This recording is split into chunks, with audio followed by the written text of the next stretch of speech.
저는 매 순간 주님께 붙잡혀 살아가길 소망하는 이화여대 CCC 조아윤 순장입니다.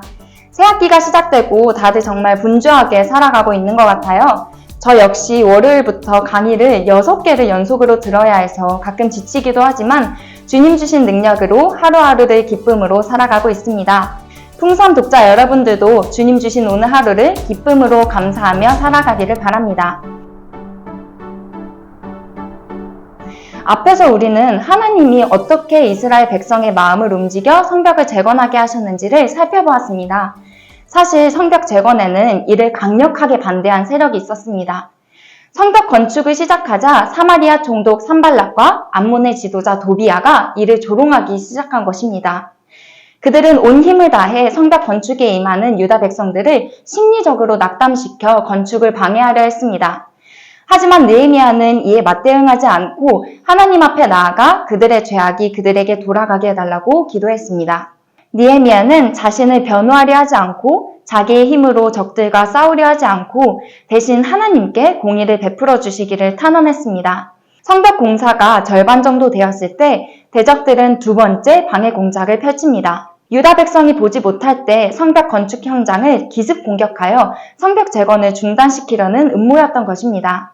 유다 백성들은 돌을 더 높이 들어 올려 벽을 쌓아야 하므로 공사가 점점 더 힘들어질 뿐만 아니라 제한된 인력으로 지쳐가고 있었습니다.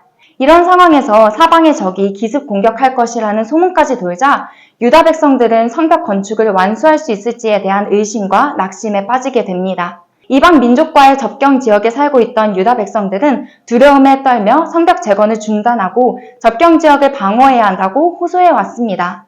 하지만 지도자로서 느헤미야는 조금도 주저하지 않습니다. 느헤미야는 대적들을 두려워하지 말고 하나님을 두려워하라고 백성들을 독려하며 성벽 건축을 강행합니다.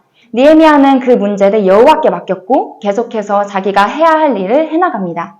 저는 이번 말씀을 묵상하면서 과연 우리의 시선은 어디를 향하고 있는지 다시 한번 돌아보게 되었습니다. 우리는 살아가면서 기쁨과 성취를 누릴 때도 있지만 또 어떤 때에는 우리의 한계를 마주하고 그것으로부터 받게 될 조롱과 비난을 염려하게 될 때가 있습니다. 분명 주님께서 하라고 하셔서 행한 일인데 세상의 기준에서 볼 때는 한없이 작아 보이고 열매가 없어 보일 때도 있습니다. 저 역시 그러한 일을 경험한 적이 있는데요. 맨 처음에는 정말 주님의 뜻이라고 확신을 했던 일이 생각보다 진전이 잘 되지 않고 많은 사람들이 쓸데없는 일이라고 말하자 나중에는 점점 지쳐가면서 주님의 계획을 저도 모르게 의심하고 있더라고요. 하지만 말씀 속 느헤미야처럼 저의 시선을 바꿀 때 저는 비로소 주님의 뜻에 대한 확신을 가질 수 있게 되었습니다. 느헤미야는 이 세상에 시선을 두고 있지 않았습니다.